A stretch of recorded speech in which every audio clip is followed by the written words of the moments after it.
So do you believe that President Trump is honest? He is the commander-in-chief of the United States of America, and that not only President is Trump he is keeping honest? this country safe, Do you he believe is keeping he is this honest? world It's safe. a simple question, Of which course you didn't I do. answer. He is the Okay, thank commander. you. He sat in that chair, right hand raised, swore to tell the truth. Then he lied, repeatedly, on camera, in front of the United States Congress. And here's what makes this the most dangerous thing you'll see out of Washington this year. Not a single person in that room did anything about it.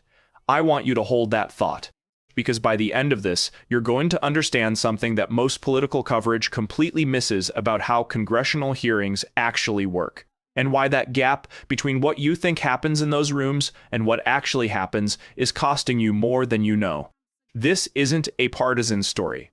This is a story about a broken machine, and we're all inside it. Most people picture a congressional hearing like a courtroom. Witness on one side, senators or representatives on the other. Someone asks a hard question. The witness either answers or gets pressed until they do. That's the version that makes it onto highlight reels. That's the clip that goes viral. Here's what nobody shows you.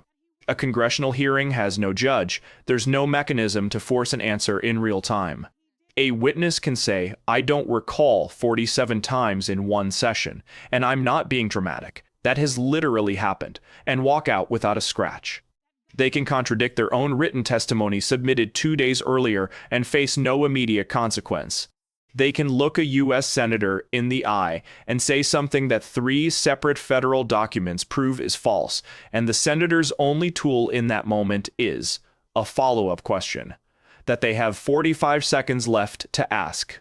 This is not a glitch in the system. This is the system, and once you understand that, every hearing you've ever watched starts to look completely different. On March 5th, 2025, a senior FBI official, I'm going to call him the witness throughout this because the name matters less than the pattern, appeared before the Senate Judiciary Committee. The topic was domestic counterterrorism prioritization. Specifically, which threats was the FBI now treating as primary, which had been downgraded, and why. This wasn't a routine check-in. This hearing was called because of a leaked internal memo that had surfaced 6 weeks earlier. The memo showed that the Bureau had quietly reassigned approximately 200 counterterrorism agents away from domestic extremism cases and redirected them toward immigration enforcement operations at the southern border. 200 agents, pulled from terrorism work, reassigned to immigration. The memo was dated January 22nd. That's 2 days after the new administration took office. Senator after senator asked variations of the same question. Did this reassignment compromise ongoing domestic terrorism investigations? The witness's answer, every single time, phrased slightly differently but functionally identical, was, "Our counterterrorism capabilities remain robust, and I'm confident we are appropriately resourced." Robust. Appropriately resourced. Here's what that phrase was designed to hide. At the time of that hearing, 3 separate federal prosecutors in 3 different states had filed formal complaints through the proper internal channels that cases they'd been building for 18 months had been compromised by the sudden loss of assigned agents.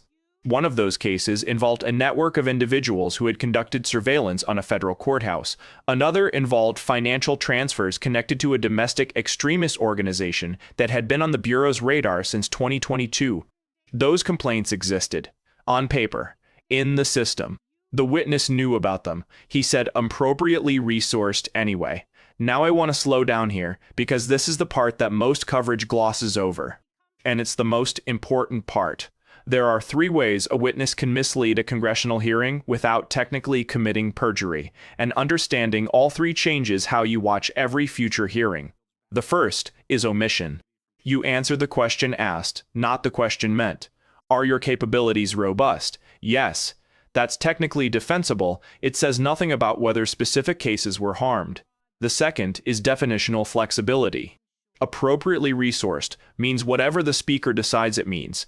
No one in that room had time to stop and demand a definition. That takes up your 45 seconds. The witness knows that.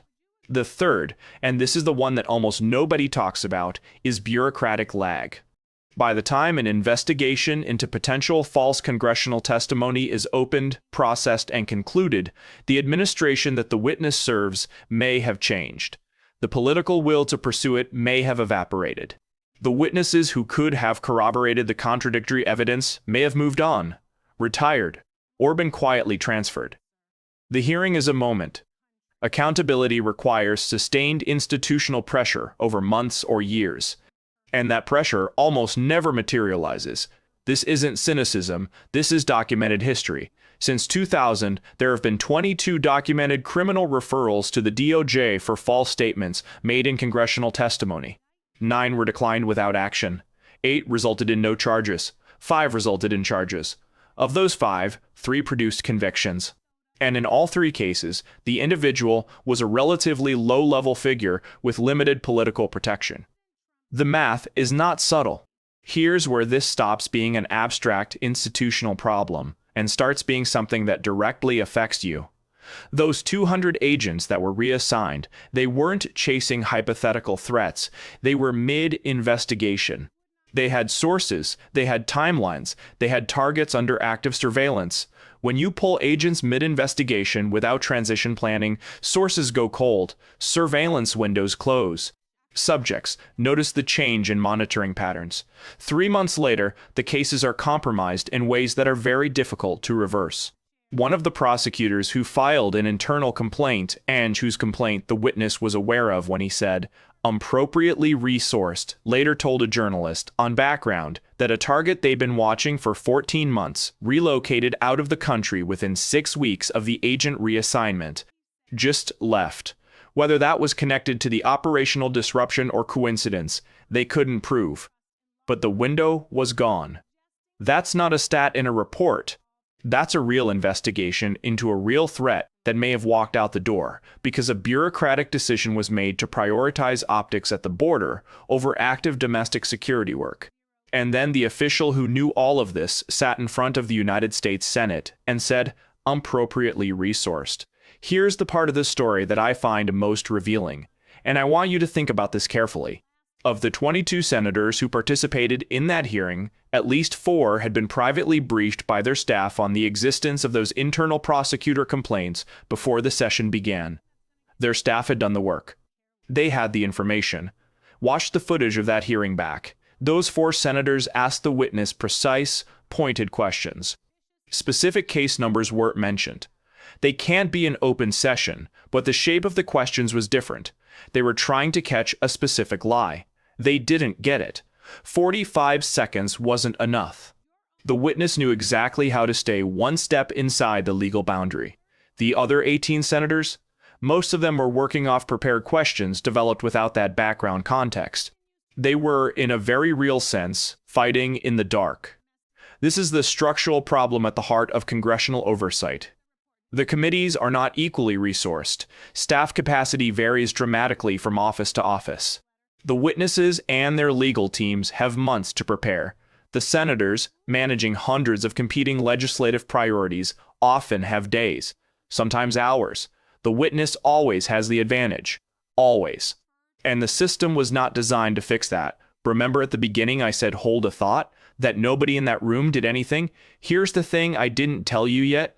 3 weeks after that hearing, one senator, not one of the 4 who'd been pre-briefed, someone who'd done their own digging after the fact, formally requested that the DOJ Inspector General open an independent review of the testimony given. She attached 14 pages of documented contradictions between the witness's statements and the internal complaint records she'd obtained through a Freedom of Information request. The IG opened a preliminary inquiry. That inquiry is still open. As of this week, the witness has since been promoted within the Bureau. I'm not going to tell you what to do with that. I'm going to let it sit exactly where it lands. If you're watching this and you feel like you're seeing something for the first time that's not an accident, this is the gap between what the news cycle covers and what actually matters. If this breakdown is useful to you, share it with one person, just one, because the only way this kind of context travels is person to person. The algorithm isn't going to push this upstream. So what does this mean for the next time you watch a congressional hearing? And there will be a next time. There are dozens every month. It means you watch differently now. When a witness says something vague and confident, robust, appropriate, consistent with our mission, that's not reassurance. That's a signal. Reassurance has specifics. Vagueness is a technique. It means you pay attention to which senators are asking surgical questions and which ones are working off a script. The surgical ones know something. Watch what they're trying to find. It means you understand that the fireworks, the clip that goes viral, the tense exchange, the dramatic moment, is almost never where the real information lives. The real information is in what wasn't said, in the question that ran out of time, in the word that was chosen instead of a more precise one. The hearing is theater. The truth is in the margins. I want to ask you something directly in the comments. And I mean this genuinely.